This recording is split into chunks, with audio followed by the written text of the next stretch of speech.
বললে কথা নবীর প্রাণে লাগে ব্যথা চিরদিন তুই থাকবি না ভুবনে হায়রে চিরদিন তুই থাকবি না ভুবনে নিরঞ্জনে দিবে তোরে দোজকের আগুনে বলেন দিবে তোরে দোজকের আগুনে নিরঞ্জনে দিবে তোরে দোজকের আগুনে বলেন দিবে তোরে দোজকের আগুনে নিরঞ্জনে দিবে তোরে দোজকের আগুনে তোমার বয়স যখন পড়বে বাটি সঙ্গী হবে বাঁশের লাঠি কিছু কিছু কম শুনবি তুই কানে হায়রে কিছু কিছু কম শুনবি তুই কানে ওরে বল কমিবে হাতে পায় পেশার মাথা ঘুরাই ছোট অক্ষর দেখিবি না নয়নে বলেন ছোট অক্ষর দেখিবি না নয়নে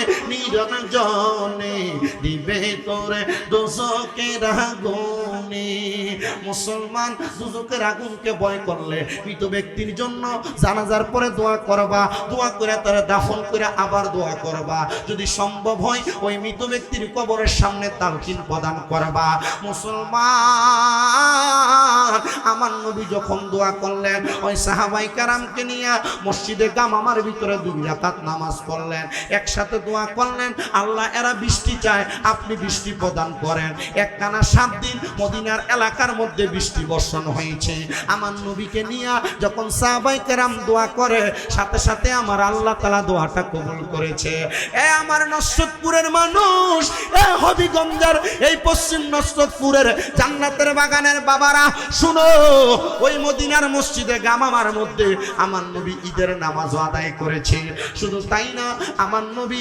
রাহমাতুল লিল আলামিন নবী মদিনার তাজদার হুজুর নূর মুহাম্মদ সাল্লাল্লাহু আলাইহি ওয়াসাল্লাম বলে একদিন আমি মসজিদে গামামার দরজার মধ্যে বসে রইলাম এমন টাইমে আমার আল্লাহ তাআলা হযরতে জিবরাইল আলাইহিস সালাতু ওয়াস সালামকে আমি নবীর কাছে পাঠাইলেন জিবরাইল এসে ডাক দিয়া বলে ইয়া রাসূলুল্লাহ নবীজি গো ও দয়ার নবী মায়ার নবী আমার আল্লাহ খবর পাঠাইছে আপনার 2 জন নাতি হযরত ইমাম হাসান হযরত ইমাম হোসেন রাদিয়াল্লাহু তাআলা আনহুমা এই 2 জনকে আমার আল্লাহর রাস্তার মধ্যে নিয়ে যাওয়ার জন্য আমার নবী কান্দে আর ডাক দিয়া কইয়া আখি জিবরাইল ও ভাই জিবরাইল আমার এই 2টা নাতিরে আমি আমার আল্লাহর হস্তে দিতে রাজি নাই আমার আল্লাহরে জিগাইবানি আমার আল্লাহ তাআলা আমার 2টা সন্তান নাতির বিনিময় আমি নবীর 2টা ছেলে সন্তান আছে আমার ছেলে সন্তান গুলারে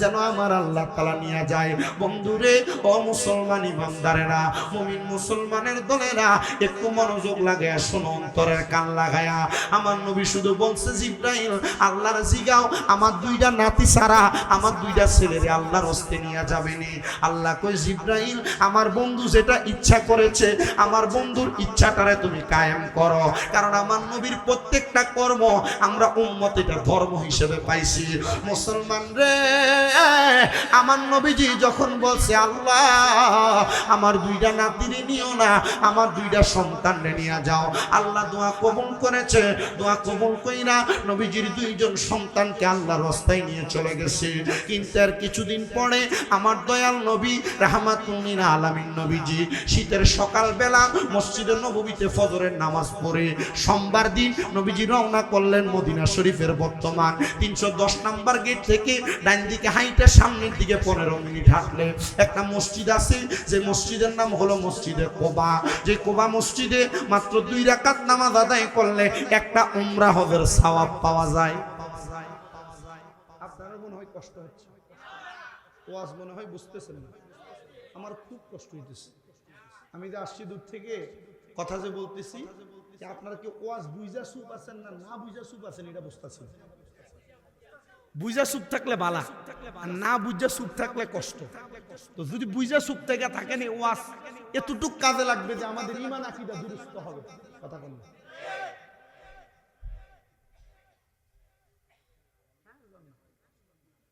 কোনো অসুবিধা নেই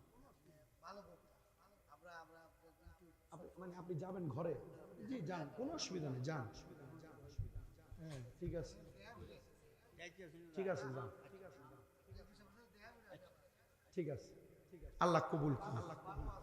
আপনাদের অসুবিধা হচ্ছে, ওয়াজ বুঝতেছেন? নবীদের কাছে আল্লাহ খবর পাঠাইছে জিব্রাইল দিয়া যে নবীর দুইটা নাতির আল্লাহ নিয়ে যাইতে, কিন্তু নবীজি কইছে না আল্লাহ আমি আমার দুইটা নাতিরে খুব ভালোবাসি।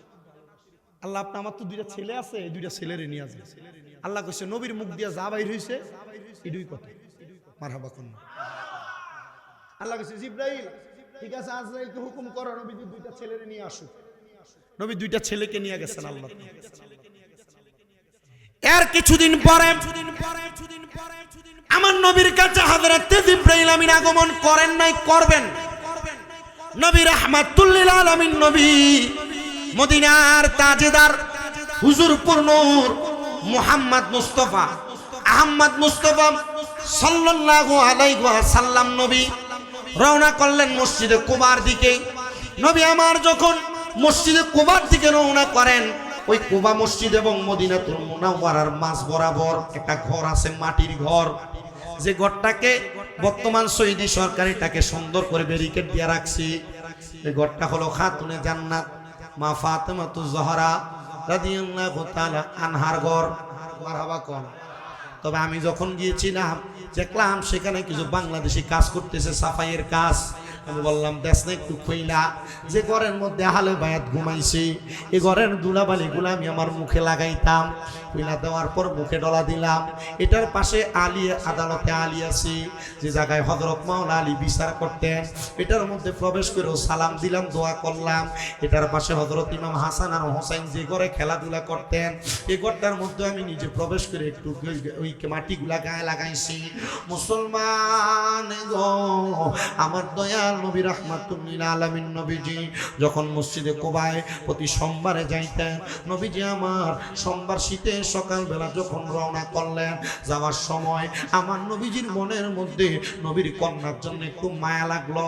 কারণ বাবারা মেয়েরে বড় ভালোবাসে, মেয়েরও বাবাকে একটু বেশি মহাব্বত করে।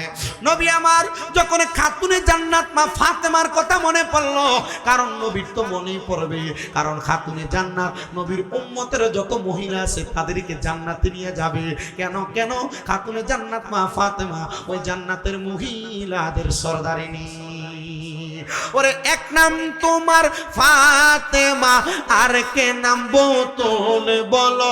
এক নাম তোমার ফাতেমা, আর কে নাম বোতল। তুমি জান্নাতি বল বল মাগো নুরানি পুতুল। তুমি জান্নাতি বল বল মাগো নুরানি পুতুল। তুমি আহলে বায়াতে মাগো আহলে বায়াত। তোমার জন্য নাজিল হলো কোরআনের আয়াত। তুমি আহলে বায়াত মাগো আহলে বায়াত। তোমার জন্য তোমাদের জন্য কোরআনের আয়াত। আরে তুমি তোমরা সবাই মিলে নবী বাগের ফুল মাগো। তুমি তোমরা সবাই মিলে নবী বাগের ফুল। তুমি জান্নাতি বুলবুল মাগো নুরানি ফুতুল। তুমি জান্নাতি বুলবুল মাগো নুরানি ফুতুল। এক নাম তোমার ফাতেমা, আর কে নাম বোতল বলো। এক নাম তোমার ফাতেমা, আর কে নাম বোতল। তুমি জান্নাতি বুলবুল মাগো নুরানি ফুতুল। তুমি জান্নাতি বুলবুল মাগো নুরানি ফুতুল। জোরে কন্যা মারহাবা। আমার নবীজি শীতের সকালবেলা মসজিদে কুবা যাওয়ার পথে যখন খাতুনে জান্নাতের ঘরের দরজার সামনে গেলেন, নবী আমার ঘরের দরজায় যাইয়া যখন সালাম প্রদান করেন, হঠাৎ করে ঘরের দরজা খুলে দিলেন হযরত মাওলা আলী রাদিয়াল্লাহু তাআলা আনহু।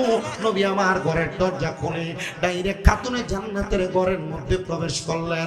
নবী দেখলেন, নবীজি প্রবেশ করার সাথে সাথে খাতুনে জান্নাত বের হয়ে আসলেন। আমার নবীজি সাথে সাথে হাতে কালো রঙের একটা পশমি চাদর বাহির কইরা আমার নবীজির মাথা মোবারকের উপরে এইভাবে ছড়াইয়া ধরলেন।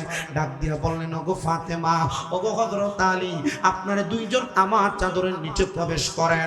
এবার হযরতে ইমাম হাসান হুসাইন রাদিয়াল্লাহু তাআলা আনহুমা তারা দুই ভাই নবীজির সামনে আগমন করলেন, তাদেরকেও প্রবেশ করাইলেন। আমার নবী মাঝখানে, মৌলা আলিমা ফাতেমা, হযরত ইমাম হাসান আর হুসাইন হইল কয়জন? ও মনুবাই, ফাঁকেতে পাঞ্জাতন, নিরাকারে নিরঞ্জন, এক বস্তুতে দুই রকম বুঝায়। শরীয়তের সতেক নাম, তরিকতের নাই মুকাম, হাকিকত বুঝিলে মারফতে পাই রে মন পাগলা মনুরাই। ও তুই ডুব দিলি না পাকে দরিয়াই, ও তুই ডুব দিলি না শুভ খাইলি না এসকির দুরিয়াই রে মন পাগলা মনুরাই। ও তুই ডুব দিলি না পাকে দরিয়াই। ও মনুরি, আমার নবীজি সিন্ধু কইয়া মারেফতের তালা দিয়া হাসান হুসাইন রাখছে ডাইনে বাই। মা ফাতেমা শিকল হইয়া তালাটা রাখছে আটকায়া, সাবি নিছে আলী মরতু যাই রে মন পাগলা মনুরাই। ও তুই ডুব দিলি না পাকে দরিয়াই, ও তুই ডুব দিলি না শুভ খাইলি না এসকির দুরিয়াই রে মন পাগলা মনুরাই। ও তুই ডুব দিলি না পাকে দরিয়াই। বন্ধু হে আমার আশিক রাসূল ভাই বাবারা, আমার মদিনার কামলিওয়ালা দয়াল নবী, এদেরকে যখন আমার নবী চাদরের নিচে ঢুকাইলেন, নবী আমার এই চারজনকে নিয়ে আবার একসাথে আল্লাহর দরবারে হাত উঠাইলেন। নবী আমার দোয়া করলেন, আল্লাহুম্মা হাউলাই আহলু বাইতি, কুরআনুল কারীমের আয়াত। নবী আমার দোয়া করলেন, আল্লাহ আপনি এদেরকে কবুল করেন, এরা হলো আমার আহলে বায়াত। এমন টাইমে আমার নবীজির একজন স্ত্রী মা ফাতেমার ঘরে ছিল। উনি চাদরটা তুইলা ডাক দিয়া, ইয়া রাসূলুল্লাহ, আপনার বরকতওয়ালা চাদরের নিচে আমি ঢুকতে চাই। নবী আমার ডাক দিয়া কই, ওগো স্ত্রী, এই চাদরের নিচে তুমি ঢুকবা না, তুমি তোমার জায়গায় সম্মানিত, আমার আহলে বায়াত তাদের জায়গায় সম্মানিত। নবী আমার সাথে সাথে আল্লাহ তাআলার কুরআনুল কারীমের আয়াত পাইলেন। আল্লাহ বলে, ইন্নামা ইউরিদুল্লাহু ليذهب عنكم الرجس أهل البيت ويطهركم تطهيرا। আল্লাহ জানায়া দেয় নবী, নিশ্চয় যারা আপনার বংশধর মানে আহলে বায়াত, আমি আল্লাহ তাআলা আপনার বংশধর থেকে সকল প্রকার অপঙ্কুলতা দূর করে আমি আল্লাহ তাদেরকে পবিত্র বানায়া দিছি। নবী আমার এই আয়াতে কারিমা নাযিল হওয়ার পরে নবীজি দুইজন নাতিকে দুই হাতে ধরলেন। আমার নবীজি ধইরা সুন্দর করে বাহিরের দিকে বের হয়ে যাচ্ছে। এমন টাইমে আমার নবীজি রাহমাতুল লিল আলামিন নবীর দুইজন নাতি নিয়ে যখন হাঁটার সময় ছোট ছোট মানুষ, একবারে পাতলা শরীরের অধিকারী হাসান হুসাইন রাদিয়াল্লাহু তাআলা আনহুমা, এই দুইজন যখন মক্কা মদিনার রাস্তা দিয়ে হাঁটে, তারা উপশব্দ ব্যবহার করলেন। তাদের পায়ের নিচে পাথরের টুকরা যখন লাগলো, নবী আমার আদর করে এই দুইজন ভাইকে নবী আমার নবীর কাঁধ মোবারকের মধ্যে উঠাইলেন। উঠাইয়া আমার নবী যখন সামনের দিকে যায়, একজন বনু কুরাইজার মানুষ ডাক দিয়া কয়, হাসান হুসাইনের ভাগ্য বড় ভালো, তারা বড় দামি একটা সাওয়ারের উপর উঠেছে। নবী আমার ঘাড় মোবারক ফিরাইয়া ডাক দিয়া কয়, এ বনু কুরাইজার মানুষ, শুধু হাসান হুসাইনের গোড়া দামি না, হাসান হুসাইন দামি। এই গোড়া যেমন দামি, হাসান হুসাইন তেমন দামি। আমার নবী এই কথা বইলা ছোট দুইটা বাচ্চারে নিয়ে চলে গেলেন মদিনাতুল মুনাওয়ারায়, মসজিদে নববীর বারান্দায়। বর্তমানে যেই জায়গার নাম বাবে আবু বকর বাবু সালাম দরজার একবারে বাম দিকে আমার নবীজি রাহমাতুল লিল আলামিন নবী তাদেরকে নিয়ে খেলাধুলা করতেছে। এমন টাইমে আমার নবীজি যখন দেখলেন হাসান হুসাইন রাদিয়াল্লাহু তাআলা আনহুমা, তারা দুই ভাইয়ের কপাল দিয়া ফসিনা আসতেছে, কেমন জানি ঘাম আসতেছে। আমার নূরের নবী রাহমাতুল লিল আলামিন নবীজি এদেরকে টান দিলেন, আইনা আমার নবীর ডানুর মুবারক একজনকে বামুর মুবারকের মধ্যে বসাইলেন।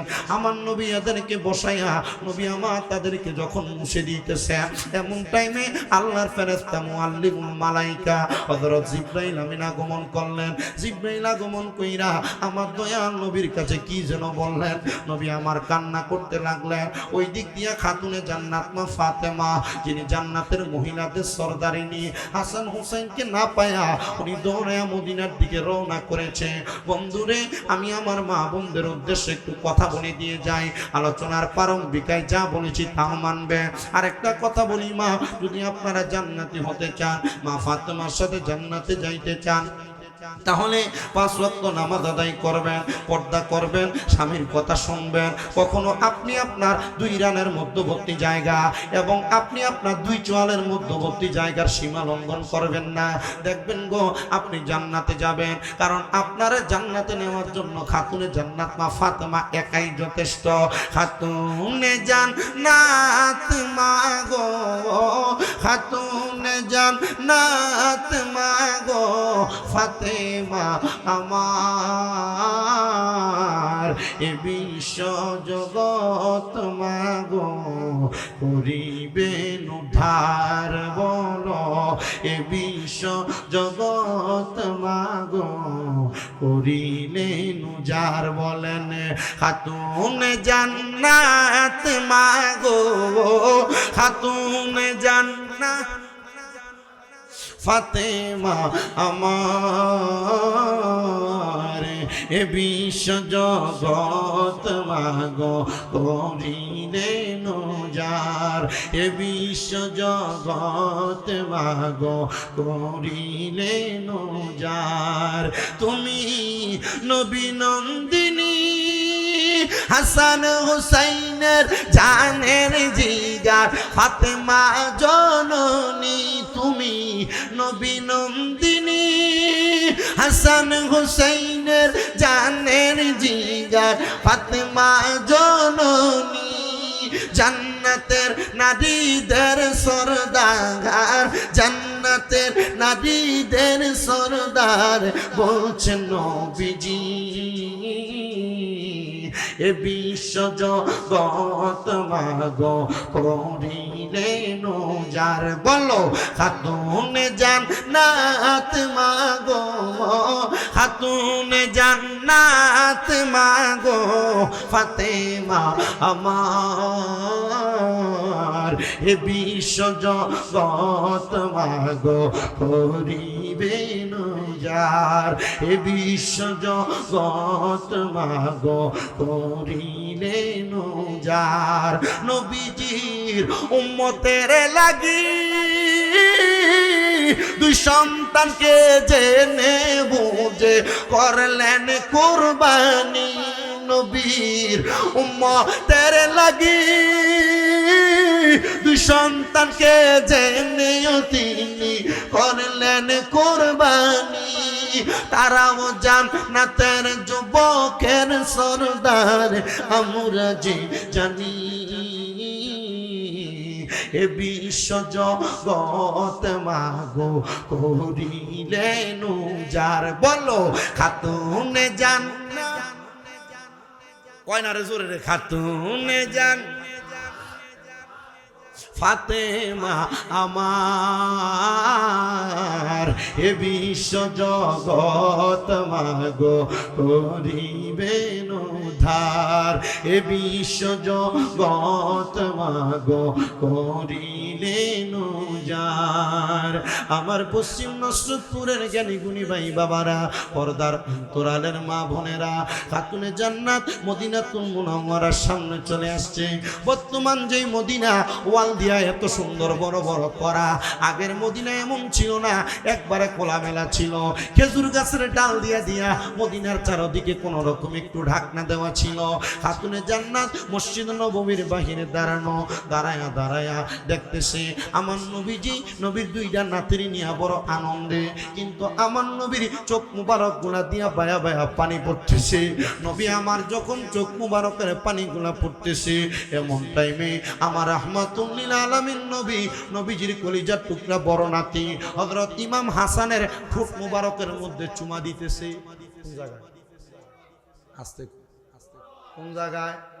ঠোঁট মুবারকের মধ্যে চুমা দিতেছে। খাতুনে জান্নাত কয় কোনোদিন আমার আব্বা জানকে এই জায়গায় চুমা দিতে দেখলাম না। কপালে চুম্বন করে, গালে চুম্বন করে, বুকে চুম্বন করে, হাতে চুম্বন করে। আমি আমার আব্বা জানের আজকের আদর করার ভেতরা বুঝতে পারলাম না। আমি দেখলাম আমার আব্বা জান, আমার বড় সন্তান, আমার মেজর ছোট সন্তান, আমার কলিজার টুকরা সন্তান ইমাম হুসাইন রাদিয়াল্লাহু তাআলা আনহুর গলা মুবারকের মধ্যে চুম্বন করতেছে। এই আদরটা কেন জানি ভিন্ন ধরনের। আমি একটু চুপ করলাম। আমি জিজ্ঞাসা করলাম আব্বাজানের সামনে যাইয়া, ওগো বাবা মুহাম্মাদুর রাসূলুল্লাহ সাল্লাল্লাহু আলাইহি ওয়াসাল্লাম, আপনি অন্যদিন আদর করেন একরকম, আজকে আদর করেন আরেক রকম। আপনার আদর করার সিস্টেমটা একটু, তরিকাটা একটু ভিন্ন। বাবা কারণ কি? খাতুনে জান্নাত মা ফাতেমা বলে, আমি যখন এই কথা বললাম, আমি দেখলাম আমার আব্বা মুহাম্মাদুর রাসূলুল্লাহ চোখ মুবারকের পানিগুলা ছেড়ে দিয়ে কান্না করতেছে। ছোট বাচ্চা এমন ভাবে কান্না করে না, আমার আব্বা জান যেমন ভাবে কান্না করে। আমি জিজ্ঞাসা করলাম, ওগো আমার আব্বা জান, আপনি কেন এমন ভাবে কান্না করেন? আমার নবী কান্দে আর ডাক দিয়া কই, ওগো ফাতেমা, আমি কেন কান্দি জানো? আমার উম্মত দাবিদার এক শ্রেণীর মানুষ আসবে ক্ষমতারে লোভ কইরা, তারা আমার বড় নাতি ইমাম হাসান রাদিয়াল্লাহু তাআলা আনহুরে বিষ পান করাইব। ঠিকই আমার নবী তো গায়েবের খবর দেনেওয়ালা। আমার নবী যখন এই কথা বলছে, নবীর কথা যেমন কাজ তেমন হয়ে গেছে। যখন নবী আমার দুনিয়াতে নাই, রওজা মুবারকে চলে গেছে, চেয়ারকে লুপ কইরা আমার নবীর কলিজার টুকরা নাতি হযরত ইমাম হাসান রে তারা একবার দুইবার না ৬ বার বিষ পান করাইছে। যখন বিষ পান করাইতে সর্বশেষবার নবীর নাতি তো বিষক্রিয়ায় মারা যায় নাই। সর্বশেষ বিচের বোতলের মধ্যে মরুভূমির পাথরের নুড়ি পাথর গুলারে বাইটা হযরত ইমাম হাসানের বিষের সাথে তারা মিক্স কইরা ইমাম হাসানকে তারা শরবত বইলা পান করে দিছে। ইমাম হাসান যখন ওনার এই গলার মধ্যে, বুকের মধ্যে পাথরের গুড়া যায়, নানা বইলে একটা চিৎকার দিয়া মাটির মধ্যে পড়ে গেছে। হযরত ইমাম হুসাইন নানা ডাকটা শুই না ওনার সঙ্গী মালিক ইবনে মারওয়ান রে ডাক দিয়া কয়, এ মালিক ইবনে মারওয়ান, আমার ভাই ইমাম হাসান কই জানি বিপদে পড়ছে, চলো না আমার ভাইটারে আমি একটু দেখে আসি। মালিক ইবনে মারওয়ান কই, আপনি জানেন কেমনে আপনার ভাই বিপদে পড়ছে? বলে, দুনিয়াতে মানুষ যদি ব্যথা পায়, আক্রান্ত হয়, তারা আব্বা কইয়া ডাকে না, মা কইয়া ডাকে না, আল্লাহ গো কইয়া চিৎকার মারতে পারে। দুনিয়াতে দুইটা নাতি শুধু আছে, নানারে বড় ভালোবাসে, বড় মোহাব্বত করে। আমার ভাই মনে হয় কোনো জায়গায় আক্রান্ত হয়েছে, আমার ভাই নানা গো বইলা চিৎকার মারছে, চলো আমার ভাই জান কোন জায়গায় বিপদে পড়ছে দেখে আসি। দৌড়মাইরা যায় দেখতেছে হযরত ইমাম হাসান মরুভূমির বালুর প্রান্তরের মধ্যে শুয়া গড়াগড়ি করে। ইমাম হুসাইন ডাক দিয়া কয়, ভাইজান এমন ভাবে কেন গড়াগড়ি করেন? কে আপনারে বিষ পান করাইলো? কে আপনারে জহর পান করাইলো? একবার আপনি বলেন না, আমি আমার তাজা তরবারি দিয়া তার গর্দান আলাদা করে দিব। ইমাম হাসান তখনও কয়, ভাইজান এখন যদি আপনি তাদের গলা আলাদা করে দেন, আমার নানার উম্মতেরা কিয়ামত পর্যন্ত দুনিয়াতে আসবে, এদের ঈমান পরীক্ষা করার জন্য এজিদ থাকবে না তো ঈমান ঠিক রাখবে কেমনে? এদের ঈমানটা পরীক্ষা করার জন্য কিছু এজিদও থাকা দরকার। ইন্নাল্লাহা মা'আস সাবিরিন, আপনি ধৈর্য ধারণ করেন। খোদার কসম, বর্তমানে এমন অনেক মৌলবী সুন্দর দাড়ি টুপি পাঞ্জাবি পাগড়িওয়ালা, যারা এজিদের নামের শেষে রহমতুল্লাহ আলাই লেখে, যারা এজিদে হাফেজে কোরআন বানাইতে চায়, যারা এজিদে আলেম বানাইতে চায়, খোদার কসম করে বলি, নবীর নাতির গলা মুবারকে যারা চুরি চালাইছে, এজিদের দলের মধ্যে শত শত কোরআনে হাফেজ ছিল, হাজার হাজার হাজার মুফতি ছিল, হাজার হাজার আলেম ছিল, কিন্তু তাদের অন্তরে আহলে বায়াত ফাঁক পাঞ্জাতনের ভালোবাসা ছিল না। আরে আহলে বায়াতের প্রেম নাই তো ঈমান নাই। এই আলেম দিয়া কি করবা, এই টুপি দিয়া কি করবা, এই পাগড়ি দিয়া কি করবা? আল্লাহর নূরে নবী পয়দা, কোরআনে প্রমাণ। আরে হুব্বে রাসূল ঈমানের মূল, হাদিসে প্রমাণ। বলো হুব্বে রাসূল ঈমানের মূল, হাদিসে প্রমাণ। বলো আল্লাহর নূরে নবী পয়দা, কোরআনে প্রমাণ।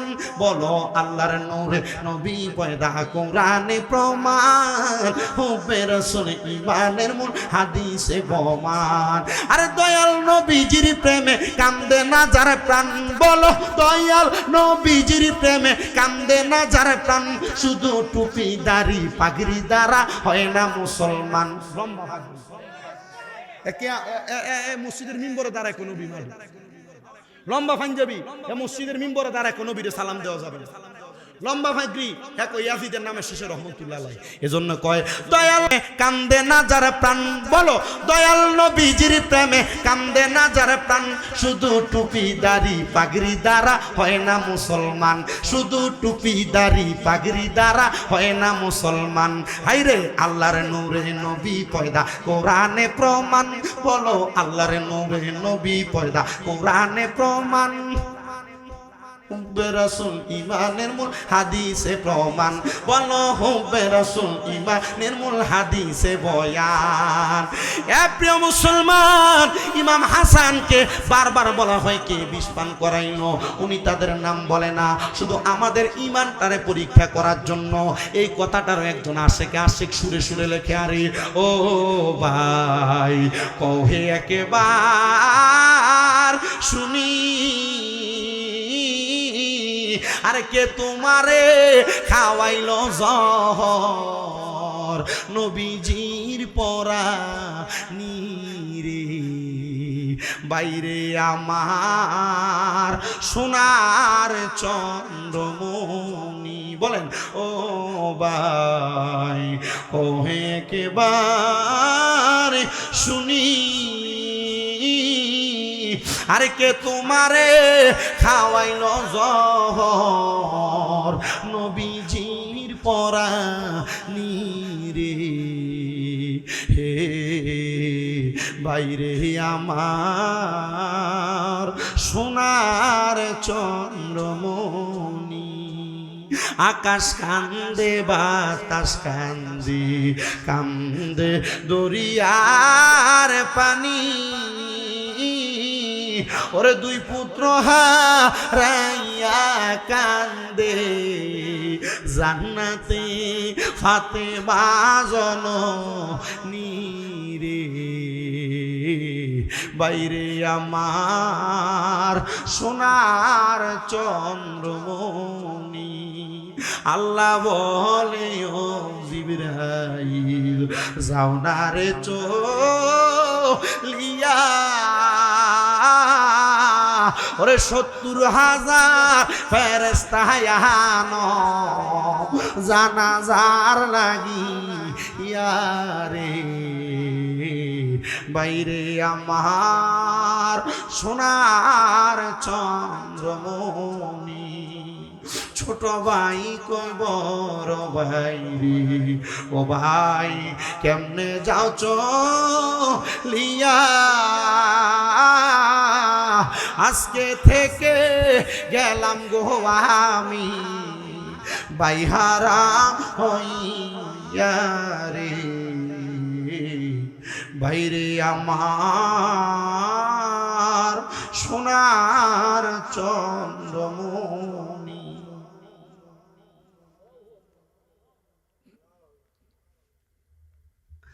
হযরত ইমাম হাসান দুনিয়া থেকে বিদায়। হযরত খাতুনে জান্নাত ফাতেমা ডাক দিয়া কয় আব্বা। ইমাম হাসানের ঠোঁট মুবারকে চুমা খাইলেন, কারণ বুঝতে পারলাম। কিন্তু ইমাম হুসাইনের গলা মুবারকে কেন চুমা খাইলেন? আব্বা গো, আমার নবী ডাক দিয়া কয় ও ফাতেমা, অন্য কোনো কারণে না। আমার ইমাম হুসাইন রাদিয়াল্লাহু তাআলা আনহু তো জান্নাতের যুবকদের সরদার, কিন্তু ইমাম হুসাইন রে কারবালার ময়দানে তারা একবার দুইবার না 1200 মতান্তরে 1250 চিঠি দিয়ে দাওয়াত দিয়ে নিয়া আমার ইমাম হুসাইনের গর্দান মুবারক আলাদা করবে রে। হে ফাতেমা, আমার ইমাম হুসাইন কারবালার ময়দানে 2 রাকাত নামাজ পড়ার নিয়ত করবে, তারা আমার হুসাইনকে 2 রাকাত নামাজ পড়তে দিবে না। মাওলা হুসাইন 2 রাকাত নামাজের 3টা সিজদা দেওয়ার পর তারা আমার ইমাম হুসাইনের গর্দান মুবারক আলাদা করে দিবে। যখন এই কথা বলছে, খাতুনে জান্নাত ফাতেমা আমার নবীজির কদম মুবারকে পড়ে গেছে। ডাক দিয়া কয়, আব্বা ও মুহাম্মাদুর রাসূলুল্লাহ, 2 কুলের সরদার নবী রাহমাতুল লিল আলামিন, জীবনের শেষ নামাজটা কি আমার সন্তান আহলে বায়াতের সদস্য পড়তে পারবে না? আপনি একটু দোয়া করেন না, আমার সন্তান যেন পড়তে পারে। আমার নবীজি ডাক দিয়া কয়, ফাতেমা, আমার আল্লাহ বলছে আমার ইমাম হুসাইনের বাকি একটা সেজদা। কাল ময়দানে মাশরে যখন লক্ষ কোটি কোটি উম্মত থাকবে, এদের সম্মুখে আমার হুসাইন ময়দানে মাশরে আল্লাহর কুদরতি কদমে একটা সেজদা দিবে। ওই একটা সেজদা দিয়া ইমাম হুসাইন ততদিন পর্যন্ত ওনার মাথা মুবারক উঠাবে না যতদিন পর্যন্ত ইমাম হুসাইনের নানার একটা গুনাহগার উম্মত জাহান্নামে আছে। আরে নবীর সুপারিশ আমরা আশা করি। যারা বলে কবরে নবী মইরা পইচ্ছা গইল্লা গেছে গা, নবীর কোনো খবরই নাই, এ ব্যাককলেরা জানে না আমার নবী না শুধু নবীর নাতির সুপারিশে নবীর উম্মত জান্নাত পেয়ে যাইব। নবীর নাতিরা সুপারিশ করলে নবীর উম্মতেরা জান্নাতে চলে যাবে। মুসলমান খাতুনে জান্নাত ফাতেমা তু জহরা ডাক দিয়া কয়, আব্বা জান, আপনি শুধু একটু দোয়াই করেন, শুধু আপনি একটু দোয়াই করেন। সাথে সাথে আমার নবীজি দোয়া করে দিলেন। দোয়াটা করে দেওয়ার পর খাতুনে জান্নাত ফাতেমা তু জহরা ডাক দিয়া কয়, ও আব্বা জান, আপনি আমার সন্তানের জন্য, আমার আহলে বায়াতের জন্য একটু বেশি করে দোয়া করেন। আমার নবীজি দোয়া করলেন, দোয়া কবুল হয়ে গেছে। খাতুনে জান্নাত এয়ারপোর্ট থেকে কোনোদিন ওনার মুখ দিয়ে হাসেন নাই। শুধু খাতুনে জান্নাত না, হযরত সাকিনা আহলে বায়াতের একজন সদস্য ছিল, উনি কোনোদিন ওনার মুখ দিয়ে হাসে নাই। জিজ্ঞাসা করা হয়, ও খাতুনে জান্নাত, কেন আপনি হাসেন না? উনি কয়, আমি তো দুনিয়াতে থাকবো না, আমি কেমনে হাসবো? শুধু কেমনে হাসবো এই কথাটা বইলা বারবার ওনার জবান দিয়ে বলছে। আমি যদি হাসতে পারতাম তাহলে আমি আমার সন্তানের শহীদটাকে মাইনা নিতাম। আমি মানতে পারি নাই, শুধু মানছি একটা কারণে, আমার গুনাহ, আমার আব্বা জানের গুনাহগার উম্মতদেরকে আল্লাহ মাফ করে দিবে। শুধু খাতুনে জান্নাত সন্তানের ব্যথায় কাঁদছে রে। আজকের জান্নাতের বাগানে অনেক সন্তান বসেছো, যাদের জন্য তোমাদের মা বাবাও কান্দে। আহলে বায়াতের মুহাব্বতের কথাটা বইলা দিয়া আমি অল্প কয়েকটা কথা বলে দিই যে আম্মা আব্বার খেদমতের উপরে কলিজার টুকরা যুবক ভাই, মুরব্বী বাবাজিরা, তোমাদের মা বাবা তোমাদের জন্য কান্দে। শুধু তুমি হয়তো দেখো তোমার মা বাবা তোমার ধমক দেয়, কোনো কাজ করতে গেলে বারবার তোমার ডাক দেয়, তোমার কোনো কাজের মধ্যে বাধা দেয়, কিন্তু জানো তোমার মা বাবার রাগের চোখের মধ্যে, রাগের মাথার মধ্যে তোমার জন্য একটা স্পেশাল দোয়া আছে। ওই দোয়ার কারণে দুনিয়ার ছোট মানুষগুলা বড় হইতে আল্লাহ তাআলা দেরি করেন না। আমি আপনাদের কাছে বড় জোরে একটা আবদার জানাই, যদি আপনাদের কারণ মা বাবা বাড়িতে থাকে, আজকের মাহফিল সফল হবে কিনা, কবুল হবে কিনা আমি জানি না, তবে একটা গ্যারান্টি দেয়া যায়, আপনারা শুধু ওয়াদা করেন এখান থেকে বাড়িতে যাইয়া আপনার মা আপনার বাবার সাথে কোনোদিন যদি অন্যায় করে থাকেন, বলে হুজুর কোনোদিন অন্যায় করি নাই, অন্যায় করেন আর না করেন, এখান থেকে বাড়িতে যেয়ে মা বাবার পায়ে ধরে মাপ চাইবেন। অসুবিধা হবে, মা বাবার পায়ে ধরে মাপ চাইবেন। শুধু মাপ চাইবেন না, যদি সুযোগ পান মা বাবার কদমে চুমা দিবেন। আমি আমার জীবনের ছোট্ট একটা কথা বলে আমি আপনাদের কাছ থেকে বিদায় নিব, যেহেতু আমার সিগন্যাল চলে আসছে। মুসলমান, আজকে 1 বছরের কাছাকাছি সময় আমার আম্মা যেন সুস্থ, PLID অপারেশন হওয়ার কারণে ভালো করে হাঁটতে পারে না। তবে আজকে 3-4 দিন হয় আমার আম্মা যেন লাঠি ছাড়া একটু কষ্ট করে হাঁটার চেষ্টা করি। আমার আম্মা যেন যখন প্রথম হসপিটালে ভর্তি হয়, আমি আমার হাতটা দিয়া আমার আম্মাজানকে যখন আলগি দিয়া খাবার খাওয়াইতে উঠাইছি, আমি দেখছি আমার আম্মাজান চোখের পানিগুলা ছেড়ে দিছে। আমি জিজ্ঞাসা করছি, মা কান্দেন কেন? আমার জবাব দিতে, পুত্রে তোরা আমার জন্য কত কষ্ট করতেছস। আমি শুধু মনে মনে কইছি, মা আপনাদের একটু খাস দোয়ার বরকতি। কাইতে গেছে এটা বাবা, চিল্লানি দাও না, হেরে কই লাভ হইতো না। আমি বলছি আম্মা জান, ও গো আমার আম্মা জান, আমি আপনার জন্য সামান্য এগুলা করতে পারবো না, আর করবোটা কি? আমি আমার মারি যখন আমি সর্বপ্রথম বাড়িতে নিয়ে যাই, 2 মাস 10 দিন পর্যন্ত আমি আমার নিজের বিছানাতে আমার পিঠ লাগায় ঘুমাই নাই। আমার মা শুইছে খাটে, আমি আমার আম্মা জানের পাশে নিচে টাইলসে বিছান করে ঘুমাইছি। আমার মা যতক্ষণ চোখ খাটে নাই, আমি ততক্ষণ পর্যন্ত আমার চোখ বন্ধ করি নাই। আমার মায়ের আমি আপনাদের কাছে বললে আমার সম্মান কমবে না, দাম কমবে না। এই 2টা হাত দিয়ে আমি আমার আম্মা জানের প্রস্রাব পায়খানাগুলো পরিষ্কার করেছি। আব্বাজি, আমি মনে মনে একটা জিনিস আলাদা করেছি, আমার মা যতদিন সুস্থ হবে না ততদিন পর্যন্ত আম্মা জানের খেদমত বন্ধ হবে না। আমি আমার আম্মা জানের খেদমতটা সব সময় জারি রাখছি।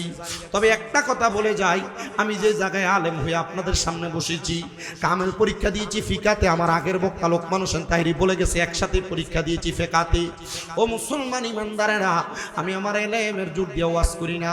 কুমিল্লা শহরে আমার 5-6টা মাদ্রাসা, আমি আমার এই যোগ্যতা দিয়ে ওয়াজ করি না। আমি যেই দিন মাদ্রাসায় ক্লাস 6-7-এ পড়ি, ওই সময় অবস্থা আমি ওয়াজে শুনছিলাম, আম্মা আব্বার পায়ে চুমা দিলে আল্লাহর জান্নাতের চৌকাঠে চুমা দেওয়া সওয়াব পাওয়া যায়। এরপর থেকে আমি বাড়িতে যে আম্মা আব্বার পায়ের মধ্যে চুমা দিছি, এখনো মাঝে মাঝে সুযোগ পাইলে আম্মা আব্বার পায়ের মধ্যে আমি চুমা দেওয়ার চেষ্টা করি। আমার দাম কমে না, সম্মান কমে না, ইজ্জত কমে না।